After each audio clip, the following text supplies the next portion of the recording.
اللہ تعالیٰ نے وہ بیان کیا۔ اور اللہ نے یہ بیان کیا 2 آیتوں میں، وَإِن تَعُدُّوا نِعْمَةَ اللَّهِ لَا تُحْصُوهَا، کہ اللہ نے تمہیں اتنی نعمتیں دی ہیں، اتنی نعمتیں دی ہیں، اگر تم شمار کرنے بیٹھ جاؤ تو کبھی تم اسے شمار نہیں کر سکتے۔ آپ انسانی جسم کو لے لیں کہ آپ آنکھ سے، سر سے شروع ہو جائیں، اگر ایک عضو بھی آپ کہیں کہ نہ ہو، اگر آنکھ نہ ہو، آپ دیکھیں کہ انسان کی کیا حالت ہوتی ہے۔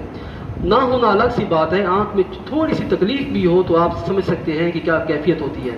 آپ کان کو دیکھ لیں، آپ انسان کا زبان ہے، دانت ہے، کتنی نعمتیں ہیں۔ ایک چھوٹی سی انگل آپ دیکھ لیں، انگل کا ناخن آپ دیکھ لیں، اللہ تعالیٰ نے بہت سی نعمتیں انسان کو عطا کی اور فرمایا کہ اتنی نعمتیں عطا کی کہ اگر تم انہیں شمار کرتے رہو تو کبھی بھی تم شمار نہیں کر سکتے۔